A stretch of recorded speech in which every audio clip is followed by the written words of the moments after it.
Dios te salve María, llena eres de gracia, el Señor es contigo.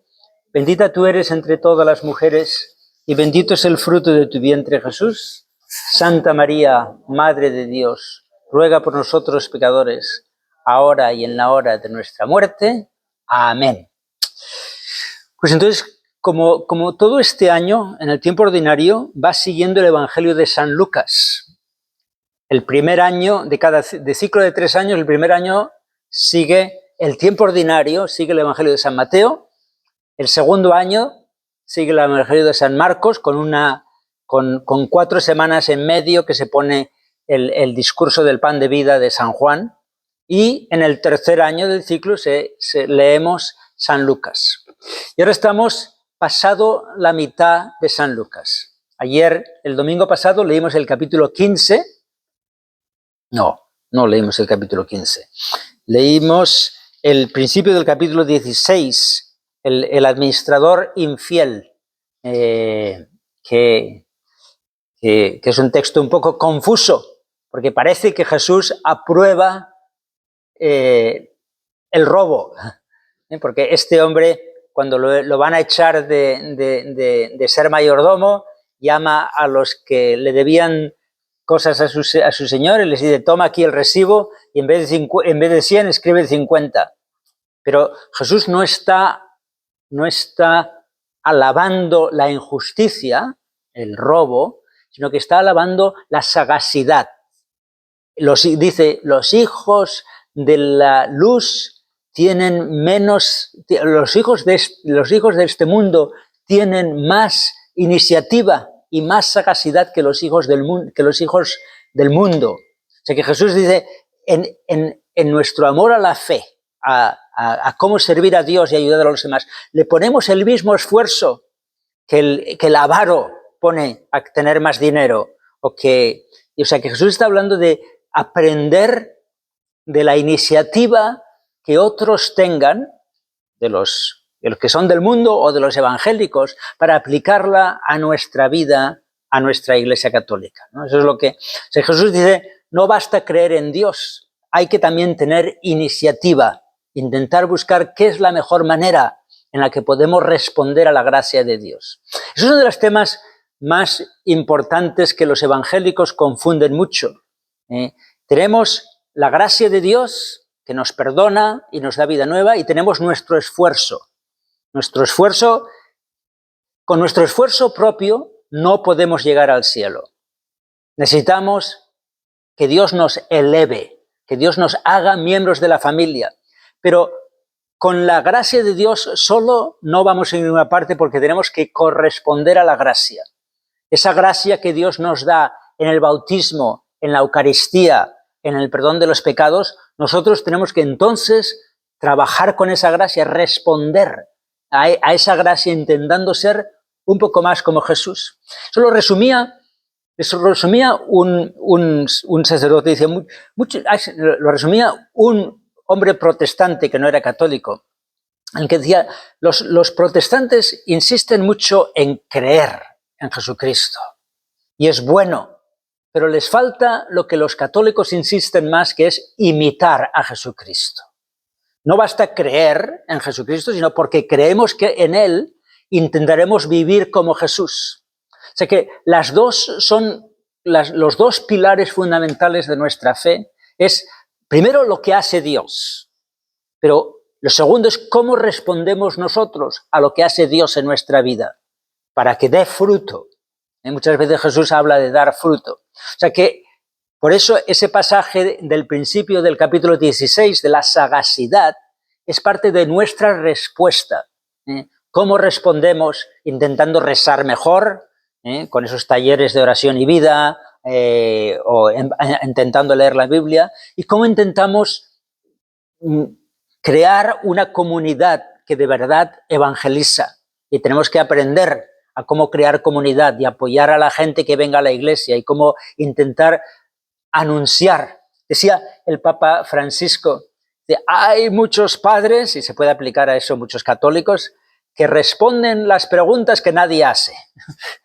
Están hablando cosas que a la gente, eso no es lo que está preguntando la gente está preguntando cómo puedo yo tener paciencia cuando la vida es difícil, o cómo puedo yo centrarme en las cosas del cielo cuando tengo que vivir en el mundo, ¿no? Pero, o sea que es bueno ver que la Iglesia, el mensaje de Jesucristo, se aplica a nuestra vida de cada día y tenemos que aprender cómo utilizar en esa gracia, cómo echarle ganas, como dicen los mexicanos, ¿no? Bueno, después de ese pasaje vamos al capítulo, al número 16, al número 19. En aquel tiempo Jesús dijo a los fariseos, había un hombre rico que se vestía de púrpura y telas finas y banqueteaba espléndidamente cada día. Y un mendigo llamado Lázaro yacía a la entrada de su casa cubierto de llagas, ansiando de llenarse de las cosas que caían de la mesa del rico, y hasta los perros le acercaban a lamer las llagas. Y los dos se mueren y uno va al cielo y otro va al infierno. Lo describe Jesús en términos muy sencillos. Sucedió que murió el mendigo y los ángeles lo llevaron al seno de Abraham. Y murió también el rico y lo enterraron y estaba en un lugar de castigo en medio de tormentos. Pónganse a este lado. O sea que es interesante que en esta descripción del rico y del pobre, Jesús no explica que el rico estaba maltratando al pobre. Simplemente dice, había un hombre que había rico, que era muy rico y comía cada día y a su lado había un pobre que quería comer de lo que caía. Hay otras parábolas en las que dice, quería comer de lo que caía y nadie se lo daba. Pero aquí simplemente dice Jesús, es el contraste. O sea que el tema que Jesús parece referirse aquí no es tanto la maldad de este hombre rico, sino su indiferencia. Él estaba pensando solo en sus necesidades, en lo que a él apetecía, y aunque tenía a alguien ahí fuera que lo estaba pasando muy mal, él era indiferente. Él no es mi problema. Y seguía, ni siquiera lo que barrían de la mesa, ni siquiera se aseguraba que se lo dieran. Hay una historia muy bonita en el Antiguo Testamento, la historia de Ruth. ¿Alguien se acuerda de la historia de Ruth? Ruth era la hija política de esta mujer que tenía un hijo y que se le murió, y Ruth era de otro país y se había casado con este muchacho, y cuando volvieron, cuando se encontró la viuda sin nadie que cuidara de ella, excepto su hija política, ¿cómo se llama? ¿Se llama su nuera? La nuera. Entonces decidieron las dos volver a Israel y había ahí un señor que tenía una buena tierra y vio como estas dos iban después de la cosecha a recoger lo que había quedado, las espigas que estaban en el suelo o las aceitunas que habían caído de los olivos.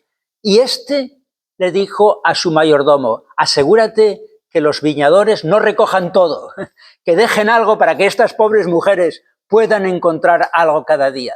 Eso es un ejemplo de alguien que no era indiferente. Él estaba cuidando, él tenía su tierra, tenía que sacar, pero por lo menos lo que caía de la mesa estaba ayudando a que se lo dieran a los que necesitaban, ¿no? O sea que ese es el contraste de este hombre que era rico y que gastaba todo lo que quería, pero ni siquiera lo que caía le preocupaba si podía dárselo a los demás. Hay muchas situaciones como estas en Nueva York, porque en Nueva York, aquí, lo que no se puede, lo que se caduca, hay que tirarlo, ¿no? Y no es tan fácil conseguir, si uno le da de lo que cae de la mesa a alguien y luego se pone enfermo, te van a demandar. O sea que el mundo es un poco complicado y no se trata de tener respuestas simplistas, pero el tema es la indiferencia. Este hombre fue al infierno, es condenado al infierno, porque solo pensó en sí mismo y la impresión es que, aunque estaban muy cerca de él, estuvo siempre indiferente.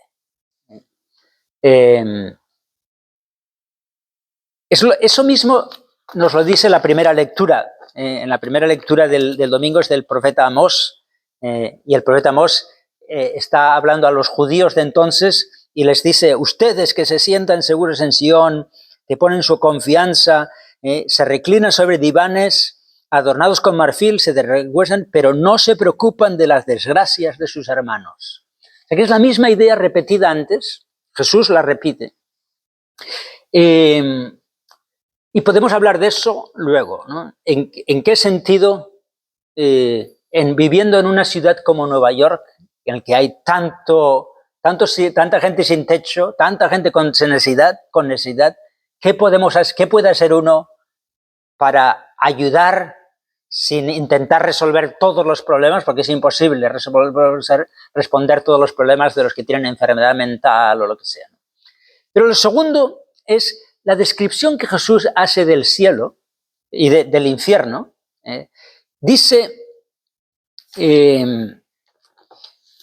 vemos que el rico lo está pasando muy mal y le bastaría que viniera alguien con un dedo mojado en agua y poniera un poco de agua en su lengua para que le diera un poco de respiro. Yo me imagino que eso no da mucho respiro, es simplemente que te toquen la lengua con un poco de agua, ¿no? Pero la idea que Jesús está diciendo es que uno lo pasa muy mal.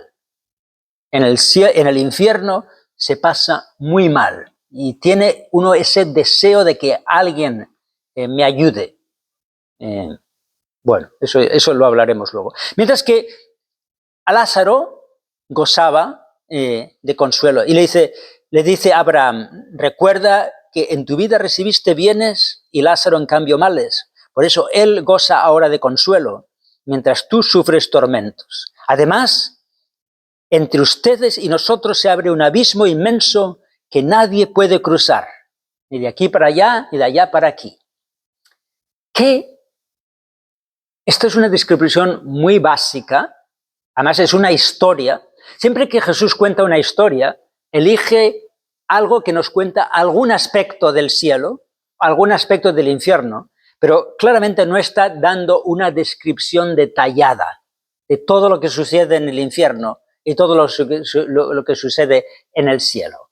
Lo que nos está dando a entender es que en el infierno uno lo pasa muy mal, incluso lo más mínimo tiene deseo de eso, y en el cielo uno está teniendo los deseos satisfechos, ¿no? Teniendo ese, como le dice Jesús, por todo lo que sufriste, ahora Él recibe consuelo. Esa es la palabra que Jesús utiliza. En el cielo habrá consuelo.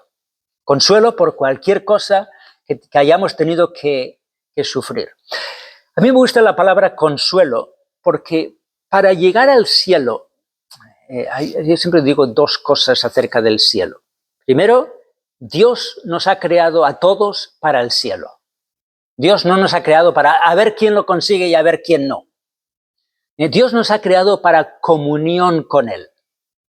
Pero Jesús explica que el camino al cielo es estrecho, la puerta angosta. Yo creo que hablamos de eso hace 2 o 3 meses, ¿no? O sea que para llegar al cielo hay que salir de nosotros mismos. Uno no puede llegar al cielo simplemente intentando no hacer mal a nadie. Hay que ser como Jesús, vivir por la familia, tener ese deseo de hacer algo por los demás y no solamente por mí mismo. Y a veces eso es difícil, porque la gente no te lo aprecia, o porque hay gente que se aprovecha de eso y uno vive en situaciones de pobreza, de hambre física o de hambre de que alguien me dé consuelo. Por eso dice Jesús, el que se ha hecho pobre viviendo por los demás, el que no tiene todo lo que le gustaría tener porque ha tenido una familia, porque ha decidido tener hijos, porque ha decidido ayudar a los demás, ese encontrará consuelo.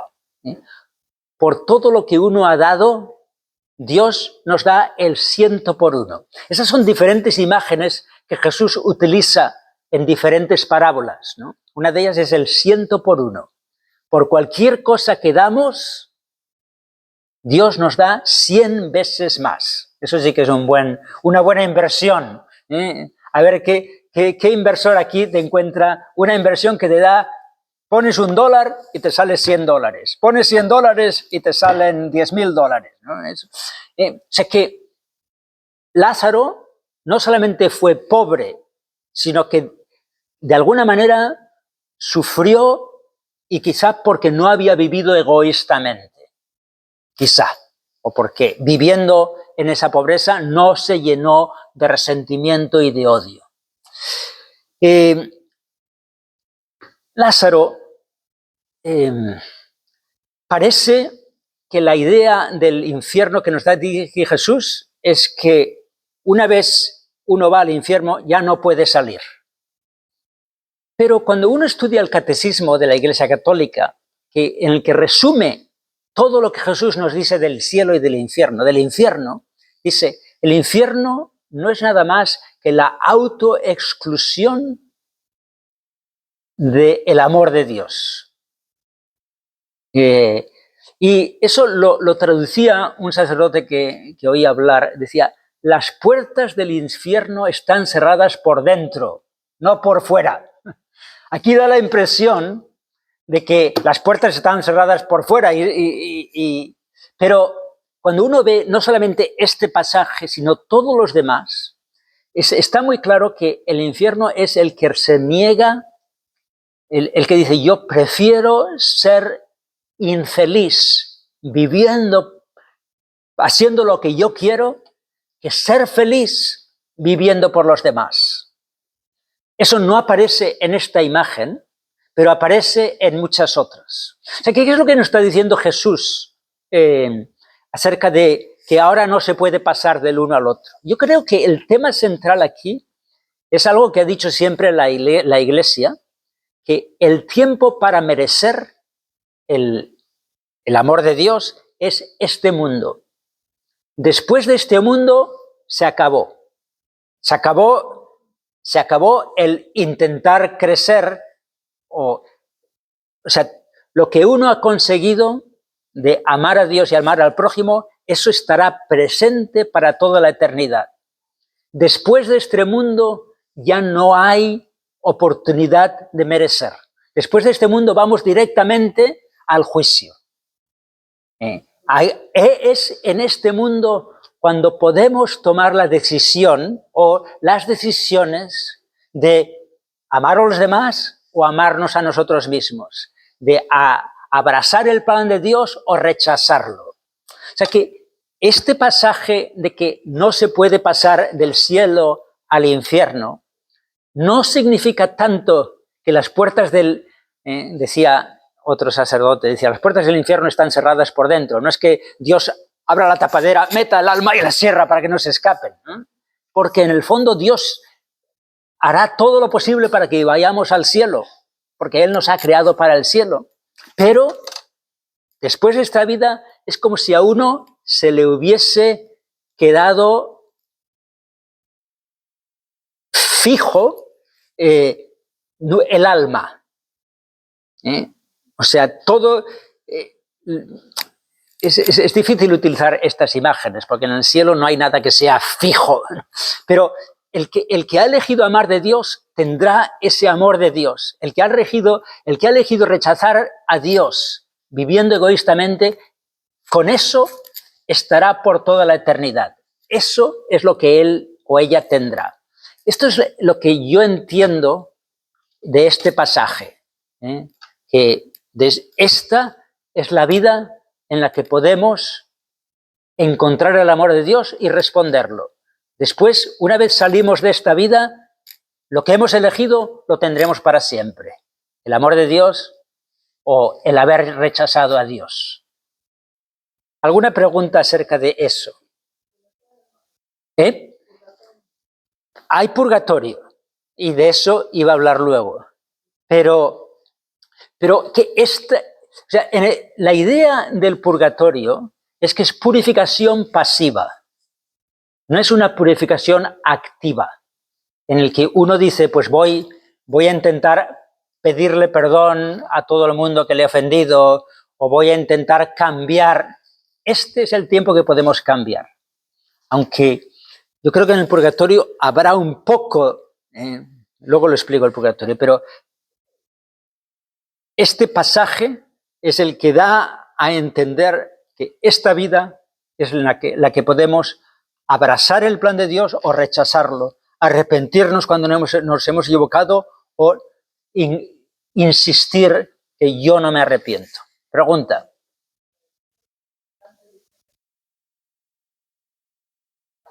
Por eso a ellos les falta el purgatorio y porque se toman esto como si excluyese el purgatorio. Pero eso lo explicaré luego, como hay otros pasajes que nos hablan de que puede haber purificación pasiva. No puede haber conversión, pero sí que puede haber completar la transformación que se empezó ya en la tierra. Bueno, la tercera parte de este evangelio, del capítulo 16, del hombre rico y el pobre Lázaro, es primero la indiferencia, lo que le lleva a este hombre a acabar en el infierno, él es a vivido solamente para él mismo, con una indiferencia total a los que tenía alrededor. Lo segundo es el premio y el castigo. Eso está muy claro, que Jesús no ha venido solamente para establecer un reino aquí en la tierra. Jesús ha venido a establecer un reino a través de que en esta tierra empezamos a vivir de camino al cielo. Pero el Evangelio no es solamente acerca de hacer un paraíso en la tierra, de resolver todas las injusticias. El Evangelio es que mientras que luchamos contra la injusticia, contra la pobreza o contra la defensa de la vida del no nacido o la defensa del matrimonio, en el fondo el premio o el castigo, el reino de Dios será completo por toda la eternidad. Jesucristo, la perspectiva es siempre aquí, empezando la eternidad con Dios. Y el tercer tema es que dice el pobre, dice el rico, que lo llamábamos Epulón, pero Epulón significa el que comíamos, el comilón. El comilón dice, pues tengo 4 hermanos. Te ruego entonces, padre Abraham, en el tercer párrafo, que mandes a Lázaro, eso siempre alguien comentaba, ahí está, el rico, que manden a Lázaro. Sigue, aunque está en el infierno, todavía quiere mandar. quiere. A veces se nos mete eso, ¿no? El querer mandar, querer decirle a alguien que haga algo, en vez de decir, yo me ofrezco a ir a... Pídele que mandes a Lázaro a mi casa, porque me quedan allí 5 hermanos para que les advierta y no acaben también ellos en este lugar de tormento. ¿Qué le responde Jesús? ¿Qué le responde Abraham? Le dice, no, aunque alguien resucitara de los muertos, no, le dice primero, tienen a Moisés y a los profetas, que los escuchen. Y el rico dijo, no, padre Abraham, pero si un muerto, si alguien, no me gusta esta traducción, a ver cómo lo dice aquí, esta otra. Te ruego, padre, que envíes a mi familia para que te digan 5 hermanos. Pero Abraham le respondió, ya tienen a Moisés y los profetas, y él le insistió, no, padre Abraham, si se les presenta un muerto, o si alguien viniera de la muerte, entonces se arrepentirían. ¿Y qué responde Abraham? Si no escuchan a Moisés y a los profetas, no harían caso aunque un muerto resucitase. Yo siempre cuento la historia de cuando yo vivía en California. Hubo un terremoto muy feo en el año 93. De los grandes, se cayeron varios edificios, varios puentes de la autopista. Al domingo siguiente las iglesias estaban llenas. Todo el mundo. Porque ahí uno se siente que estamos en las manos de Dios. Cuando los que nos parece que estamos seguros. Pero después de 2 meses volvió poquito a poco a lo de siempre. O sea que a veces tenemos la idea de que si alguien apareciera, si viéramos a alguien de los muertos, si tuviéramos un susto muy grande, ¿no?, entonces la gente se convertiría.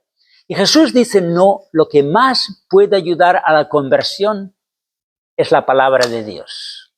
Escuchen la Escritura. Eso es lo que les puede llevar a convertirse y no acabar en el infierno. Aunque ha habido mucha gente que ha tenido un susto.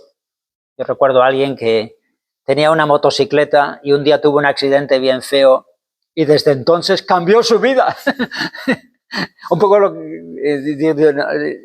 pensar que podía estar muerto. O sea que hay gente que le ha ayudado a tener un susto, una enfermedad, un accidente, tener a alguien conocido. Pero lo que más, Jesús dice, no, lo que más le puede ayudar a alguien para que no sea una conversión pasajera de unas semanas y luego volver a lo mismo, es escuchar lo que Dios nos dice a través de los profetas. O sea que parte del evangelio de esta semana es no solamente la indiferencia, intentar, si no estamos pendientes a las personas que Dios ha puesto cerca de nosotros, eso será parte del juicio. ¿Hasta qué punto eso significa que estábamos solamente pensando en mí mismo, en mis necesidades y no en los que Dios me ha puesto? Lo segundo es el premio y el castigo, pero esa idea de que el cielo, de que el infierno no es tanto que Dios esté haciendo sufrir a la gente, sino que es la triste posibilidad de nuestra libertad. Podemos engañarnos y acabar en un sitio en el que estamos alejados de la única cosa que nos puede hacer felices, que es el amor de Dios. Y lo tercero, el tercer punto es, estamos esperando que venga un susto. Estamos esperando, decía alguien, ¿no? Yo ya iré a la iglesia cuando termine la universidad, ¿no?, o cuando me case, o cuando ya mis hijos, y siempre podemos esperar a algo, en vez de decir, ahora es cuando tengo que escuchar lo que nos ha dicho, lo que nos dice Dios a través de la Escritura, porque eso es lo que me puede ayudar a cambiar, a estar más atento a las personas que Dios me ha puesto, y estar más consciente que este es el tiempo en el que podemos responder a la gracia de Dios. ¿Alguna pregunta, algún comentario acerca de esos tres aspectos del Evangelio? La indiferencia, el cielo y el infierno, la importancia de la Escritura para poder cambiar.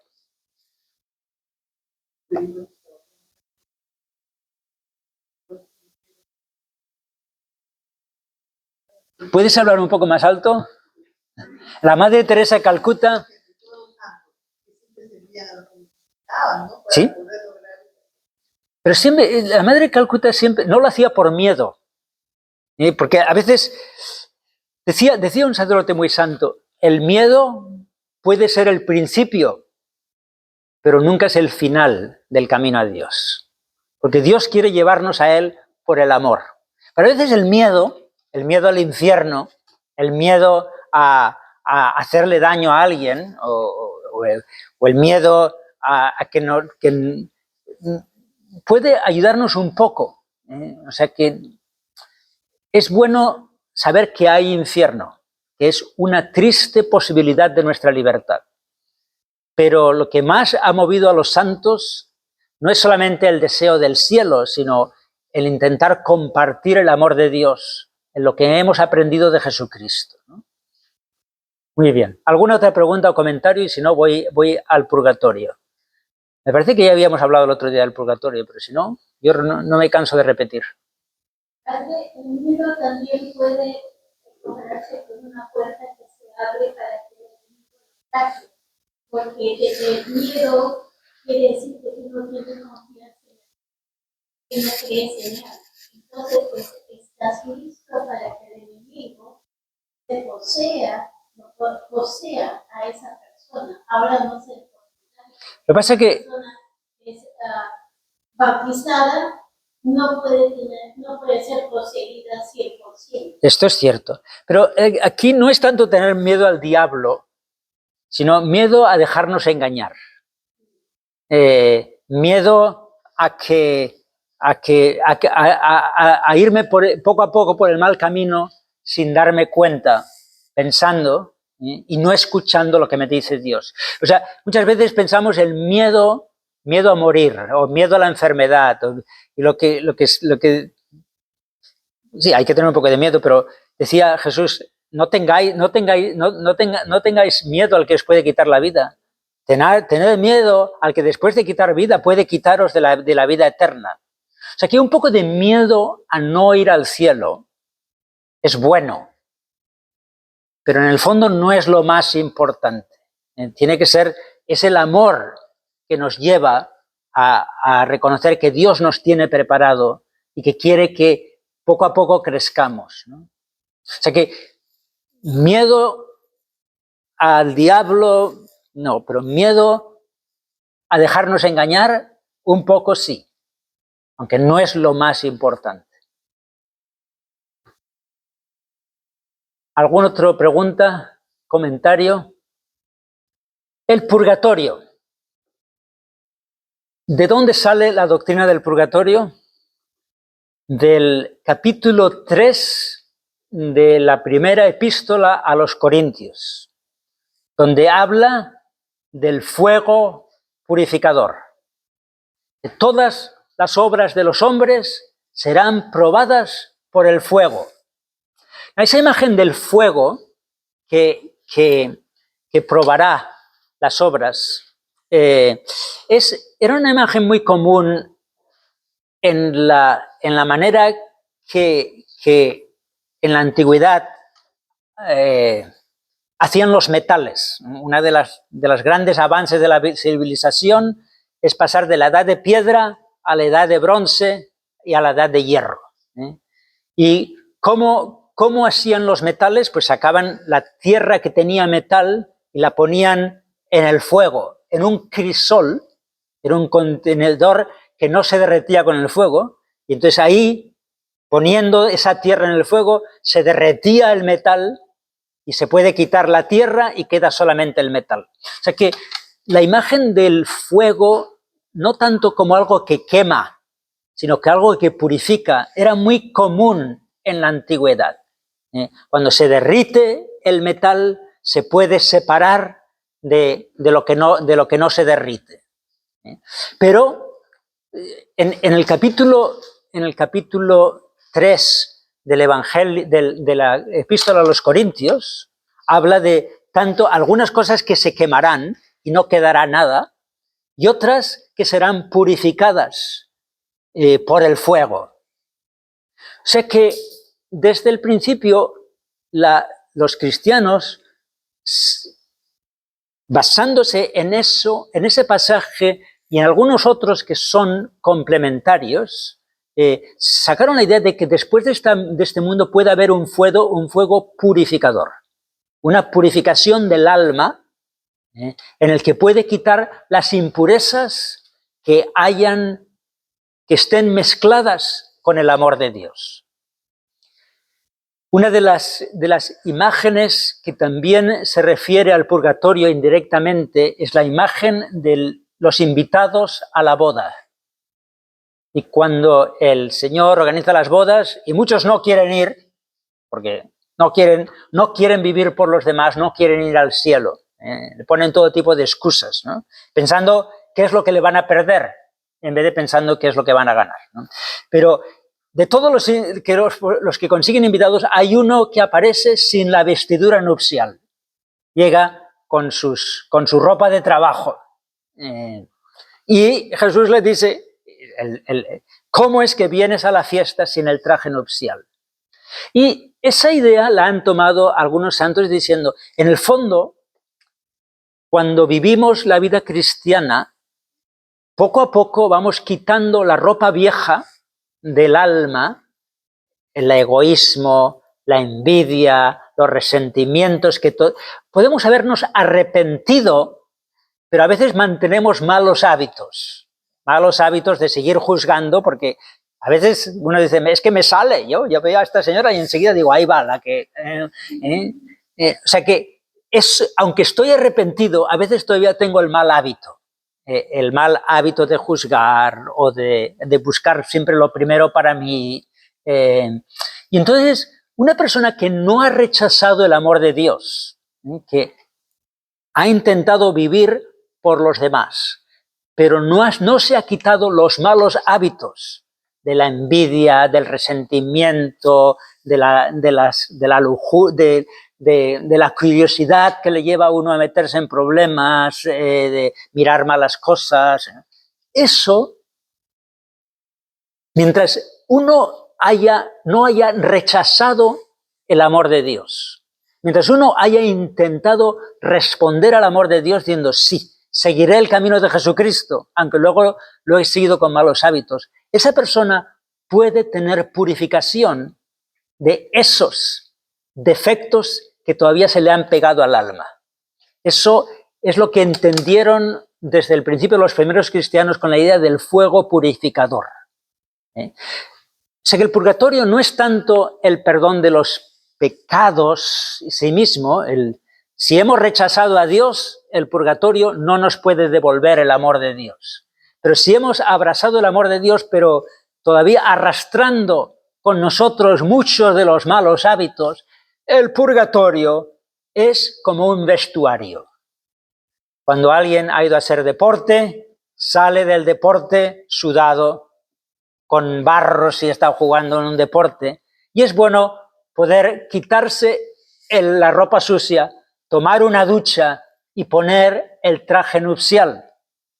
Esa es una de las imágenes del purgatorio, el traje nupcial, que Jesús nos empieza a poner aquí en la tierra, pero que para los que no hemos conseguido arrancar todos los hábitos, es bueno saber que no nos vamos a quedar así, sino que todo esa transformación se completará cuando entremos en contacto con el amor de Dios. Habrá una purificación pasiva, en las que con las misas que os ofrecen por nosotros, con el darnos cuenta de lo que podíamos haber hecho, eso irá purificando todos los malos hábitos que se nos han pegado en el corazón. O sea que no hay que preocuparse mucho si uno al final de su vida todavía sabe que estoy muy lejos de lo que yo podría haber sido,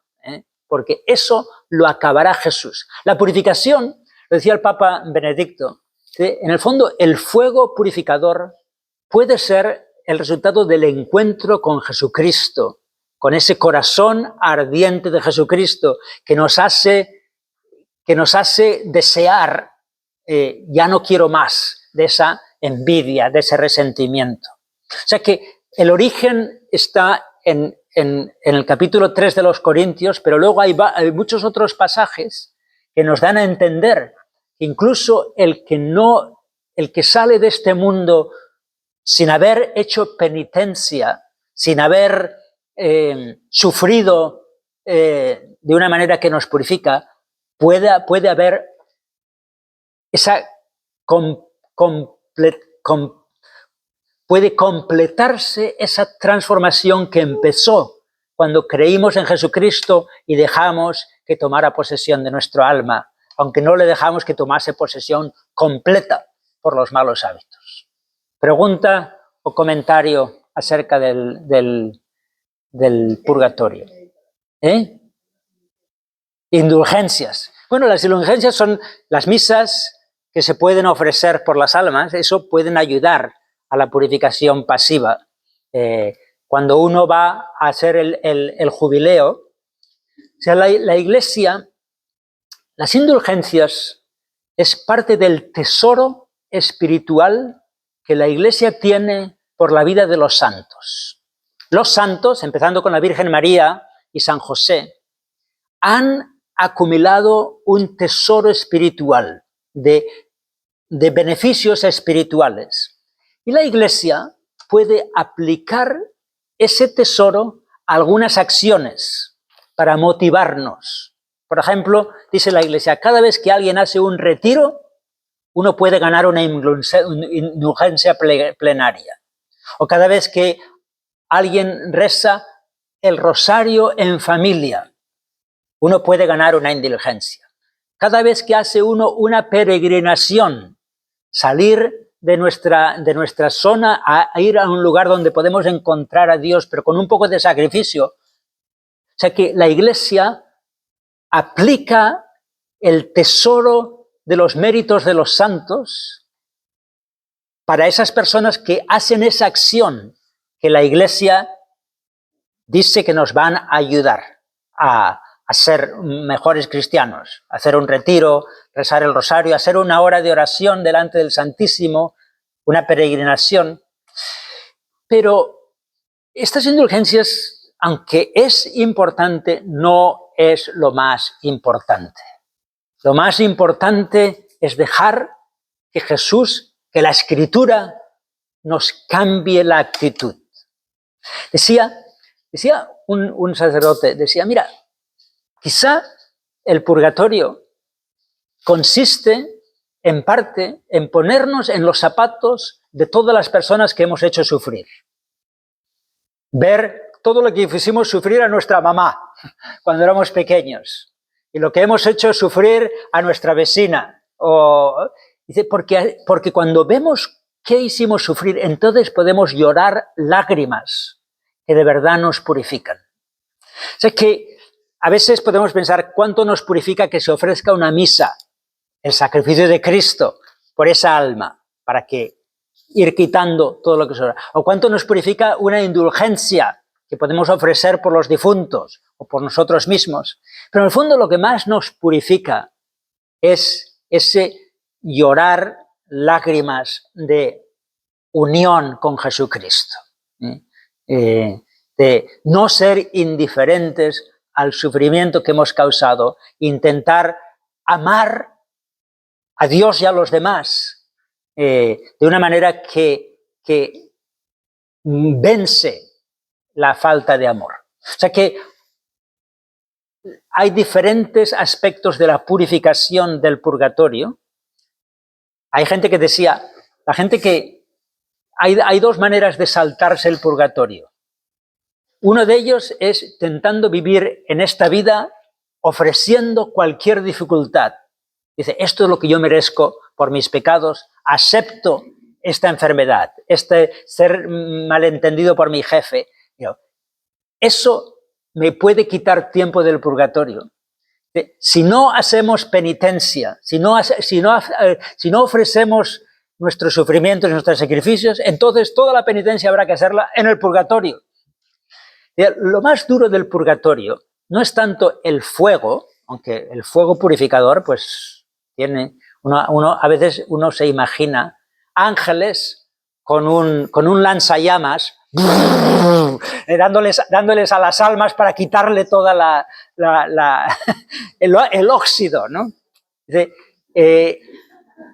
Lo que más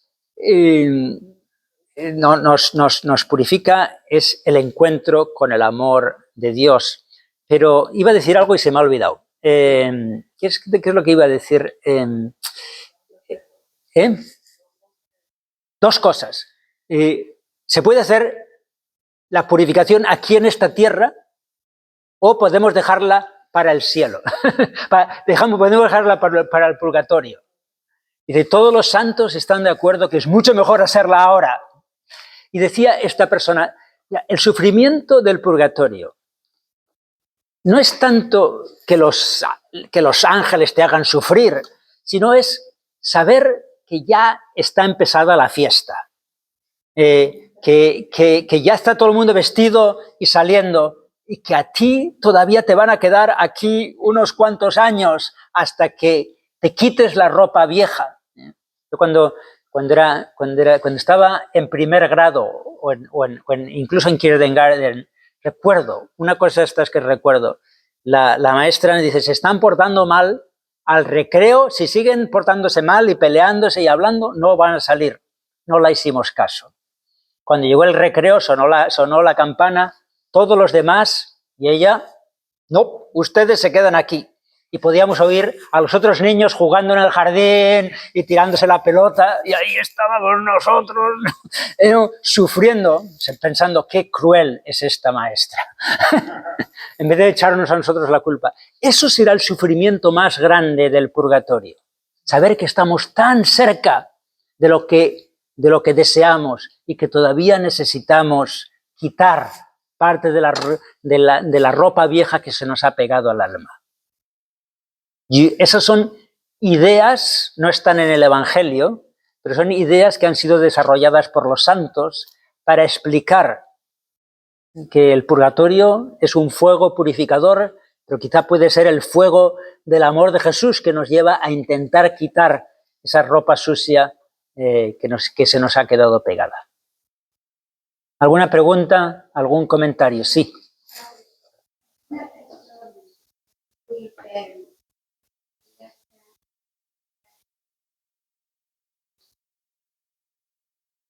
Sí, si lo ofrece, sí. O sea, el sufrir por el sufrir no purifica de nada. Pero el sufrir intentando no quejarse, intentando poner confianza en Dios, intentando decir, pues por tantas veces que yo no pensé en los demás, ahora ofrezco esto. Eso purifica. O sea, intentar aceptar, no quejarse, no sentirse que Dios es... No echarle la culpa a Dios. Eso es lo que purifica.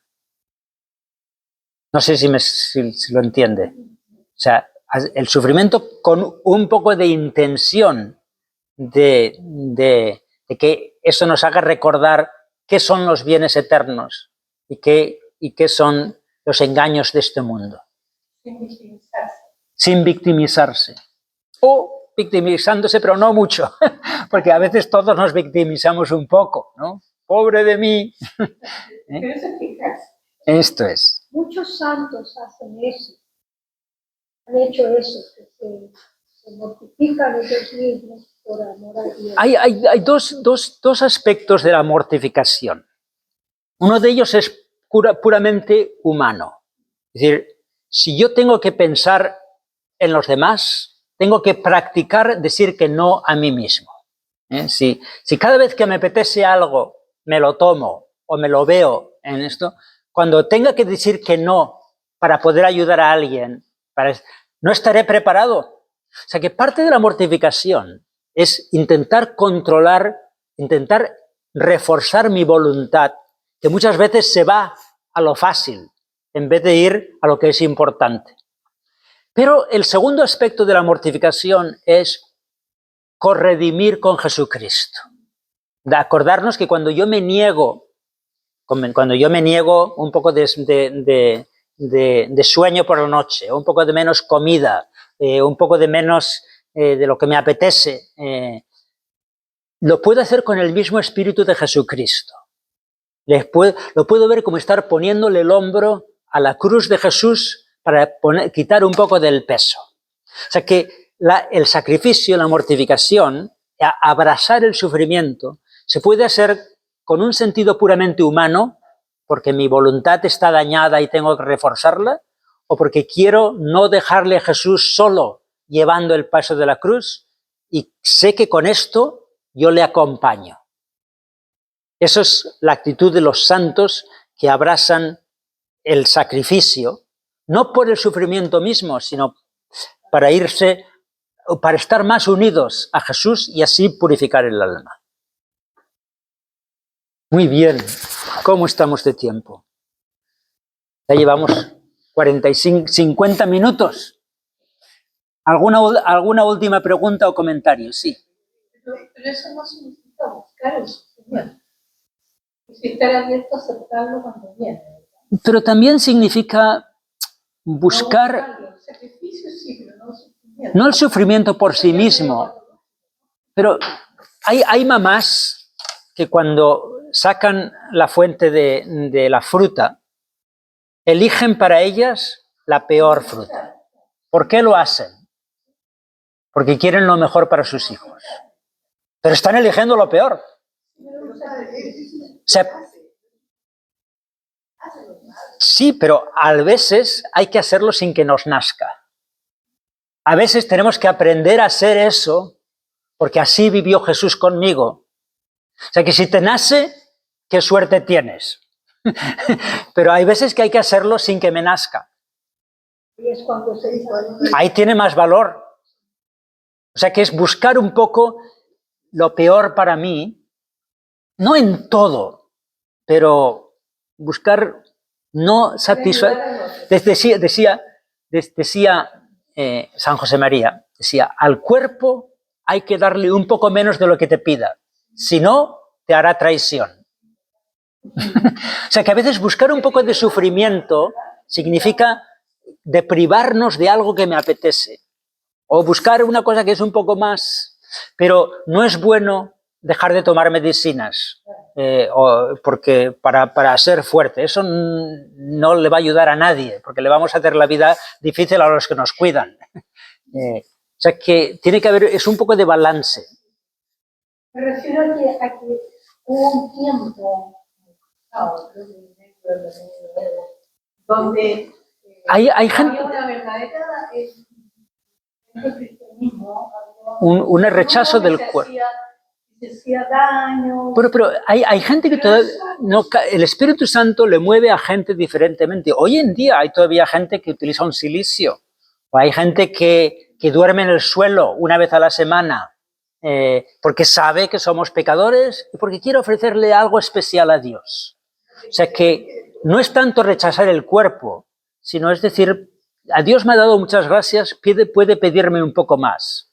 ¿Qué es el silicio? ¿Qué es? Silicio es un brazalete con unos pinchos, que no son pinchos, pero bueno, que te hace...